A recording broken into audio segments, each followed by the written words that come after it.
جب تک وہ اس پوائنٹ پر نہیں آتی گاڑی صحیح نہیں چلتی۔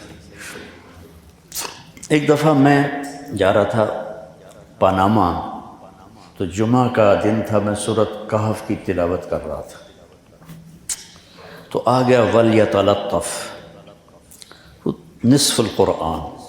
تو میں نے تھوڑی دیر کے لیے قرآن بند کیا اور میں سوچنے لگا کہ یہ سینٹر میں لفظ کیوں آیا ہے وَلْيَتَلَطَّفْ؟ کوئی بھی لفظ آ سکتا، وَلْيُجَاهِدْ وَلْيُصَلِّ وَلْيُزَكِّي وَلْيَذْكُرْ وَلْيُحْسِنْ، کتنے صفات ایمان ہیں، ساری آ سکتی تھی۔ وَلْيَتَلَطَّفْ کیوں آیا ہے، خود ہی میں سوچنے لگا، اور ہے بھی وہ مبالغے کا صفت، تفاعل۔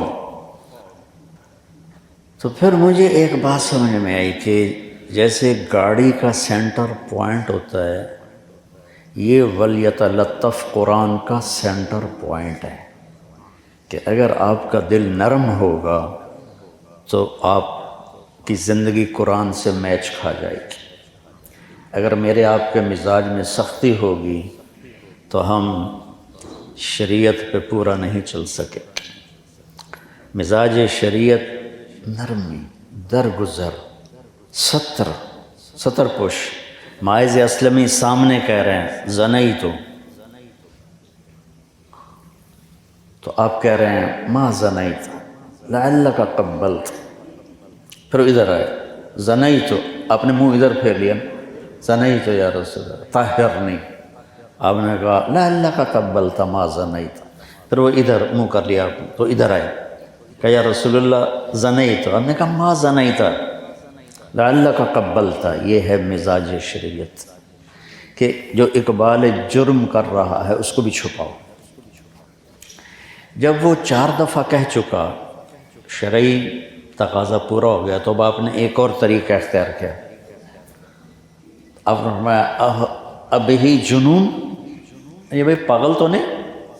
اللہ کی قسم کو یہ کہہ دیتا نا صحابہ پاگل ہے، تو آپ کہتے جا پاگل ہے، کہیں نہیں یہ پاگل نہیں، ٹھیک۔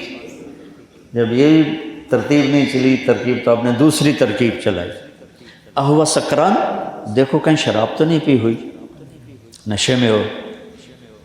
ایک آدمی کہہ دیتا نشے میں، آپ کہتے جاؤ، میں نے کہا نہیں جی سکران بھی نہیں، کرم اچھی حد لگاؤ۔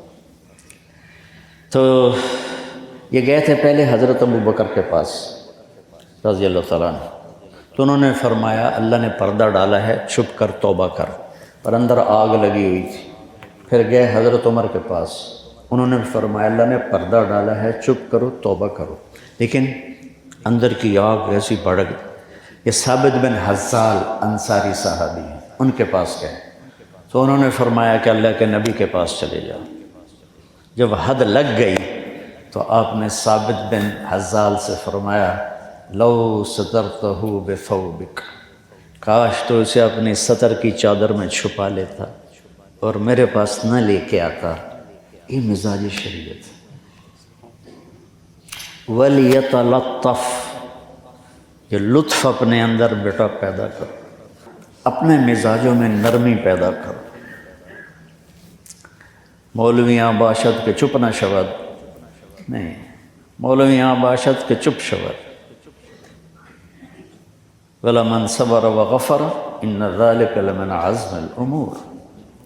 ہمارے نبی نے لمبی نماز پڑھی تو اللہ نے روک دیا، کہا وَأَنزَلْنَا عَلَيْكَ الْقُرْآنَ لِتَشْقَى، اتنی لمبی کیوں عبادت کرتے ہو کہ پاؤں میں ورم پڑ جائے؟ مال سارا خرچ کیا تو اللہ نے روک دیا وَلَا تَبْسُطْهَا كُلَّ الْبَسْطِ، سارا نہ خرچ کر، کچھ بچا کے بھی رکھ۔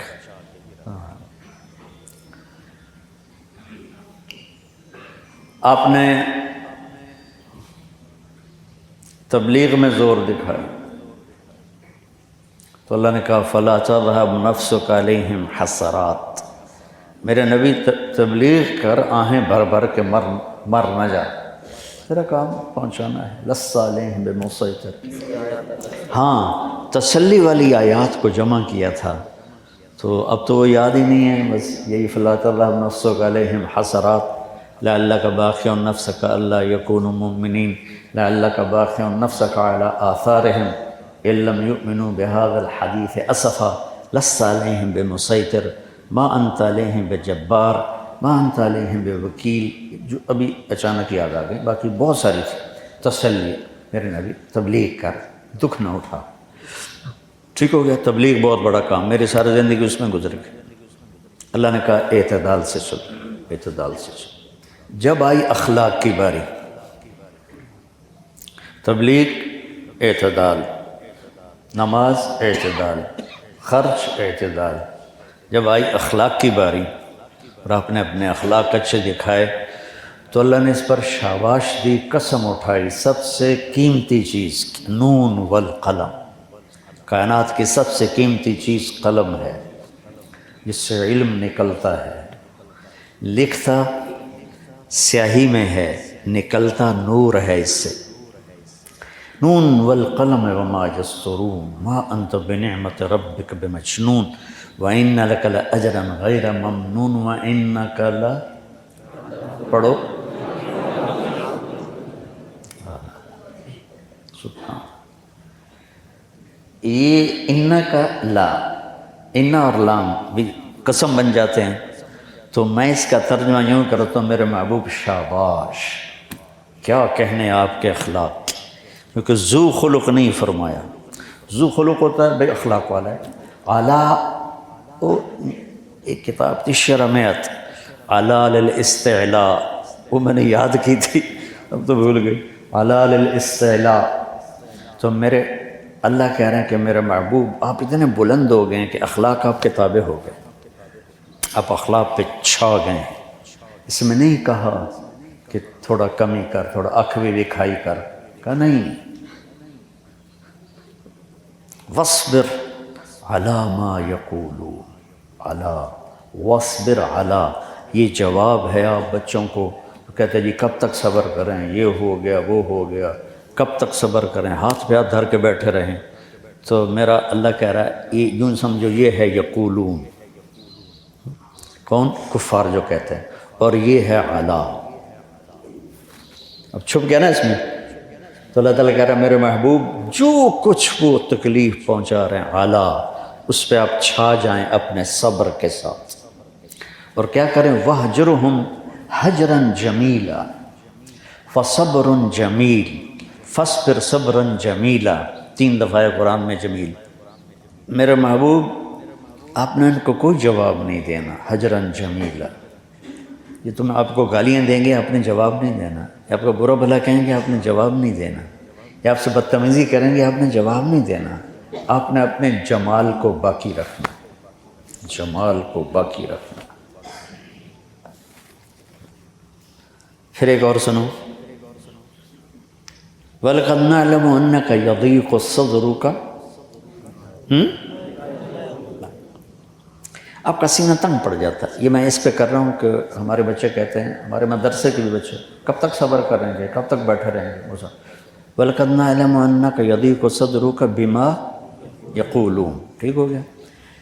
ہمیں پتہ ہے کہ آپ کا سینہ تنگ پڑ جاتا ہے، کس سے؟ باتوں سے۔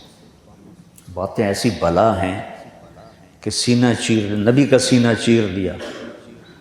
اللہ کے نبی نے، اللہ نے یہ نہیں کہا کہ ہمیں پتہ ہے آپ کا سینہ تنگ پڑتا ہے، آپ کے دان ٹوٹ گئے، آپ کا سینہ تنگ پڑتا ہے، آپ کو پتھر پڑ رہے ہیں، آپ کا سینہ تنگ پڑتا ہے، آپ کے راستے میں کانٹے بچھائے جا رہے ہیں، آپ کا سینہ تنگ پڑتا ہے، آپ شیب ابی طالب میں بندھے ہوئے ہیں۔